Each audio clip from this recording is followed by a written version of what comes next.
So first of all, I would like to thank you for having me today, and thank you for your interest about functional data analysis. So my topic today is on the modeling and prediction of high-dimensional functional time series. And this is a joint work with Jingyuan Chang from Southwestern University of Finance and Economics and Xinghao Qiao and Xiwei Yao from LSE.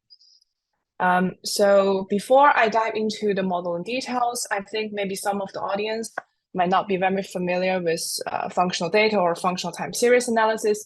So let me first give you a very brief introduction about what is functional data, what is functional time series. Okay, so in functional data analysis, we no longer see a point or a dot as the unit of observation. Instead, we're going to see a curve, or we see a function as the unit of observation. So for functional time series, it's going to be a collection of curves observed consecutively over time, where the zero dependence across functional observations exhibit. So what kind of data set we are interested in is high-dimensional functional time series. So we're going to observe p vector of functional time series. So you can see we have this yt here, and this t is from 1 to n. So in total, we have n observations, and obviously we have those zero dependence across those observations. And for each yt, we have p dimension. So we have yt1 to ytp. And for each observation, each dimension is going to be a curve. So in our setting, this p can be comparable to or even larger than n under what we call this high dimensional setting. So there are some existing work about like fixed number of functional time series. However, when it comes to high dimensional, the research is quite limited. And the challenges about this high dimensional time series is pretty obvious. First, it's a high dimensional problem. Also, for functional data, intrinsically, each curve is infinite dimension. And also, we have those zero dependence. So I'm going to mention later how we're going to deal with those three challenges. But before that, let me first show you how our data look like. So this is the UK temperature data, and it is monthly mean temperature collected at 22 measuring stations across the UK during 62 years. So this project gave us one example. It just shows the part of the data of one station. So you can imagine that we're going to have like 22 this kind of plot because we have 22 stations in the data set. And these different colors here represent the different year. And for each curve, we're going to have this 12 point, each one corresponding to the monthly mean temperature. So this is some example about temperature data. And later in the real data analysis part, I'm going to apply the method on this Japanese mortality data. So again, this is just one example of one dimension. We are going to actually have this kind of data for 47 prefectures in Japan.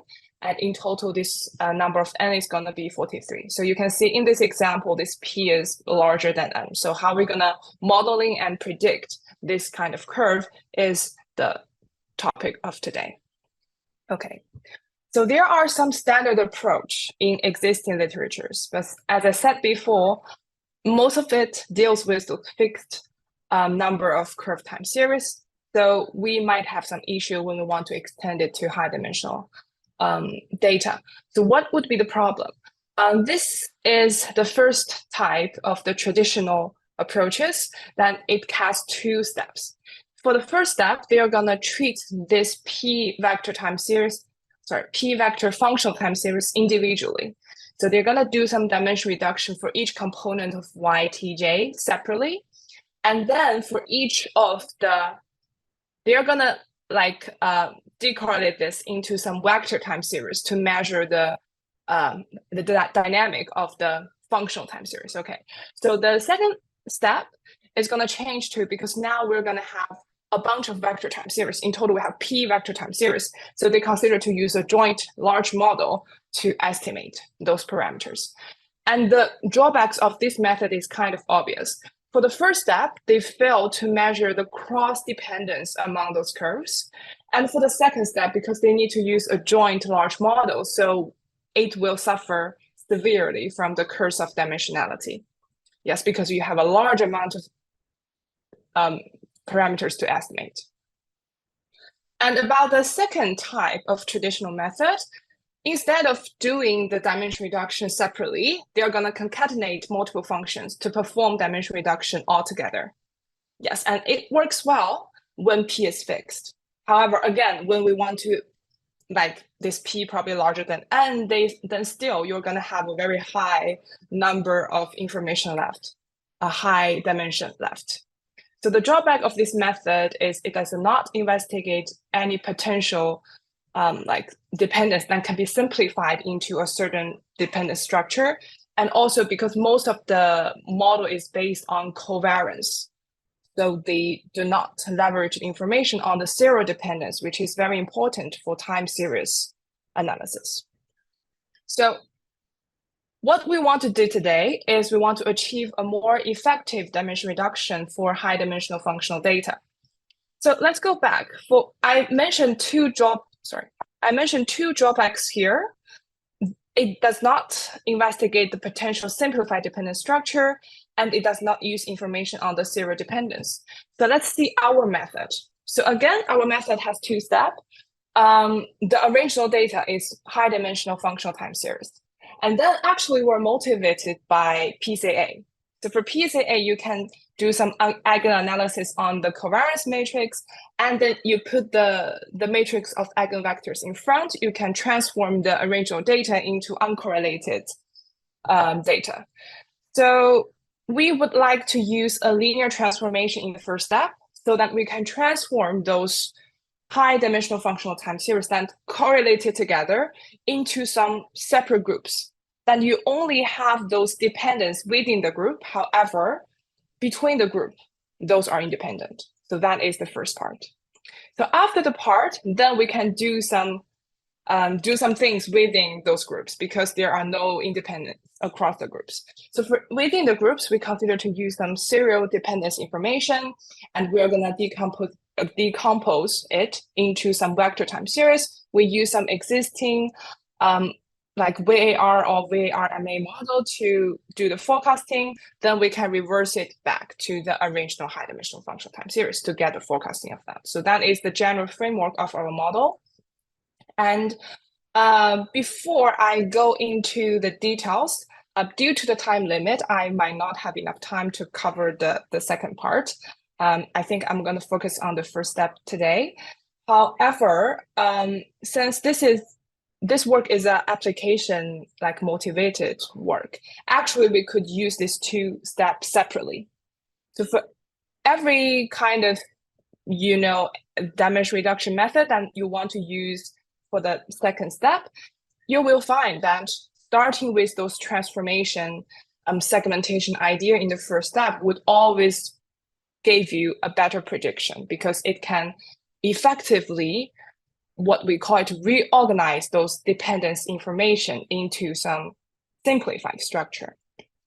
So now let's take a look at the first step. We call it segmentation transformation. So our first step, trying to find this transformation matrix that can transform this YT. This YT is our original data.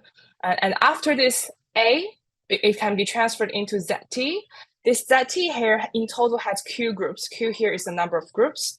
And for each group, it is a PL dimension vector functional time series. And there is no auto cross covariance between groups. And also, according to the group structure of this ZT, we can divide this A into also Q part. Yeah, A1 to AQ. And if we put for example, AL transpose in front of YT, it can lead us to the specific group of ZT. Yes, so this is our model. We try to find the transformation matrix. And there are some assumptions on this model. For example, we restrict this A to be orthogonal transformation. And as I said, if we put this AL transpose in front of YT, we can find an ZTL. And I want to clarify here that we use this sigma ZK as even though we have this covariance, but actually this is lag dependence. It is the autocovariance between ZT zt plus k. And because A here is orthogonal, we can write this into A transpose times sigma yka. Yeah. And this sigma k here always have this block diagonal structure because we have those group structure. Yes. And I also need to clarify here is that even though I say we estimate A, but actually the target is we want to estimate the linear space spanned by the columns of AL, because A is not uniquely defined here. However, the column space is uniquely defined. All right. Now let's see how we do that. Again, we can go back to the motivation for our work. So for PCA, we're going to do eigenanalysis on covariance on the semi-positive matrix, positive definite matrix. And how we're going to use it here is because it is time series data, so we want to use the information about serial dependence. We want to use lag information. So we are going to build a positive definite matrix using those serial dependence and then do eigenanalysis on that matrix. Yes. So naturally, we're gonna design this WZ and WY, and those two have very similar form. So this is gonna be, we start with the lag information, and this just tells us is the sigma zk itself times the transpose of itself. So we can make it positive definite. And then we use the double integral and also the summation in front to accumulate all those lagged information, all those dependent information. Okay, so similarly as before, we're going to have this WZ equals to A transpose WYA. Yeah. Then we're going to think about how to find the linear space of A. So we can do the eigenanalysis on this WZ. It's going to lead us to WZ. It's going to be gamma Z. Gamma Z is the eigenvector matrix, and D is the eigenvalues. So similar as before, because WZ is going to have those block diagonal structure, this gamma Z also going to inherit those block diagonal structure. Yes. Then we combine it with the original WZ is A transpose WYA. You can see that this WYA gamma Z, this part is just going to be the eigenvector, the matrix regarding eigenvector of this WZ, of this WY. Yes. So if we put this part, the transpose of that, in front of YT, it's going to give us gamma Z transpose ZT. And even though it is not precisely ZT, but what it is the dependent structure of this part, because gamma Z is also the block diagonal, and the dependent structure of ZT is block diagonal. So knowing this part is as good as knowing ZT precisely. So that is how we design our model. So in the estimation part, we are going to simply just design some consistent estimator of this WY, and then we do eigenanalysis on this WY hat, and we put the matrix in front of YT, we can find the ZT hat. So that is what we can conclude from the previous slides. So since now we have the transformed curves, the next question to ask is how can we divide the curves into those uncorrelated groups? Yes. The intuition behind that is actually quite simple because we say we hope there is no dependence information across the group. You will only observe those dependence inside the group. So if ZTI and ZTJ, they are within the same group, we would expect the lag information to be significantly different from 0 for some K. So we have the consistent estimator of this sigma zk, and then we're going to use the Hilbert-Schmidt norm. We're going to calculate the Hilbert-Schmidt norm of each entry of this zk. Yes, we call it Tij hat. So if Tij hat is significantly different from 0, then there is going to be a connection between I and J. Otherwise, we say those two, they do not have any connection. How to decide whether they have connection or not? We put it into this, this mathematical form. We're going to rearrange those p times p minus 1 over 2, this amount of pairs, according to their value of Tij hat. So we put this into the descending order. And then we use the ratio-based estimator to see how many pairs are connected together. So the intuition behind that is, if this Tj plus 1 is truly 0, then this ratio is going to lead to a very high jump at this J place. Yes. And then with those rho have this amount of connected pairs, we start with P groups with each ZTJ hat in one group, and then merge two groups if you find there are connected pairs split inside these two groups. And finally, so the termination condition is we're going to terminate until all cross-correlated pairs are within one group. So in this way, we are going to have the estimated value for the Q.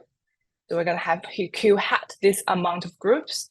And also we know what curves are within that specific group. So that is how we're going to find those uncorrelated groups. So we start with, we say that we find a consistent estimator of this WY hat. When it is low dimensional, it is very simple to find it. You can just use the sample version. So this is a sample version of sigma YK hat. However, when it comes to high dimensional, we need to pose some additional sparsity condition on A. Again, it is actually a pretty mild assumption because A here is orthogonal, right? So we say that A is going to have some row sparsity. We use S1 to measure the row sparsity. We use S2 to measure the column sparsity, and they all related to this parameter alpha. So if A has some sparsity, that it is a block diagonal structure, then it can infer that this sigma YK also have some, what we call it, functional sparsity. Yes, so in the end, we are going to use this functional generalization of hard thresholding. So the idea, again, is pretty simple, is that if the Hilbert norm of that entry is larger than certain threshold, then we're going to shrink, then we're going to keep the value. If the Hilbert norm is lower than the threshold, then we're going to shrink this whole function, this two-dimensional function, to be exact 0. Yes, so it completes the first part of our study, actually. And for the second part, I just want to mention it briefly. Instead of using the covariance, we're going to use some lag information. And similar as those multivariate functional PCA, the difference here is we are going to design an operator looking like this. So I didn't mention what is exactly MK here, but actually it measures the lag information. All right, and then we do eigen analysis on this KUV. All right. So the theoretical analysis, under some irregularity conditions, we can say that this would be the value for our threshold because we're going to use functional threshold when P is much larger than N. Yeah, so we can see that under certain threshold, we can consistently estimate the number of groups. And also, given this Q hat is Q, we can successfully recover the group structure. And about the column space recovery, we also put the consistent rate here. So you can see that there are some intuition can be inferred from this rate. So this MY here is the stability measure of Y. So it measures the stability of this functional time series. We have P log P over N, this rate. And also we have the row sparsity, column sparsity of the transformation matrix A. And this P here just gives us some information about the block structure of that. So that's going to be the maximum group size of this set. And interestingly, for all those parameters, if you have a larger number, then you're gonna have a slower rate. And for this row here, it's gonna measure the difficulty of recovering the group. This is the eigenvalue set of WZ. So if the value of the minimum eigengap is very small, then it's going to be really challenging because it's very hard to discover the group structure. All right. So I'm going to jump into this real data analysis directly. Let's see how our model works in real life. So this, we're going to use it on mortality data, the picture I showed you before. And the method we consider here is segmentation V is we don't consider the thresholding. Yeah, we directly use the sample version of WY. And FT is we use the thresholding version. And also we consider component-wise univariate prediction method. This is, we do not apply the transformation idea. Given the data, given the original data, we directly see it as independent. We do the analysis on them separately. So that is a step method. We also try this GAL method. It is designed also for high dimensional functional time series. And also we are gonna force two like slightly wrong segmentation. We call it under segmentation and over segmentation. So for under segmentation, we are gonna merge two groups with the largest Tij together. So if you discover Q hat this amount of group, this will give you Q hat -1. And for over segmentation, we do the transformation first, but then we're gonna treat each series as individual group. So you can see that the difference between this uni-V and over segmentation is actually the transformation step, whether we do the transformation or not. So now let's take a look at our results. So you can see that for both female and male groups, our segmentation V and thresholding V, they both lead to like very similar, but the lowest estimation error, prediction error, sorry. So it means that in real life, maybe we do not have those like strict sparsity structure on A. And both of them like significantly better than the other method. And interestingly, you can compare this uni-V with over-V. As I mentioned that just the transformation step can already improve the prediction pretty well. Yes, and also from the dependence between this thresholding and under and over, you can see that we can actually recover the group structure quite well because it always leads to the lowest prediction error. All right, so I think I'm gonna stop it here and welcome to ask any questions related to my work. Thank you. Thank you. Thank you a lot also for being on time. We have 2 or 3 minutes for questions. Please, just insert them in the chat or please raise your hands. I didn't see anything in the chat, maybe.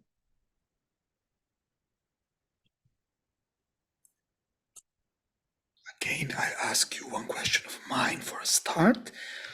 I didn't notice this, I wasn't careful at the start. Is there any possible influence on the possible autoregression order in functional time series? Whether there is some AR structure, I would assume in... Oh, you mean the, for example, like the functional version of VAR model, things like that, this, right? Could this be, could this give influence? Thank you for your question. Actually, yes, we have, I think we have several papers about the functional VAR model. Is that you're gonna have like two-dimensional A, that transition matrix in front. And actually in our simulation study, we also studied that. Because for the functional VAR, actually the data you generated, maybe they don't have what we call the group segmentation, this structure here. But we also try to implement the transformation in the first step, and we choose to keep some of the key like dependent pair. And still, you can see a big improvement after using the transformation idea, because the arrangemental method still is going to suffer a lot from the curse of dimensionality. But thank you for the question. Yes, it is very on the point. Yeah. Thanks. Thank you.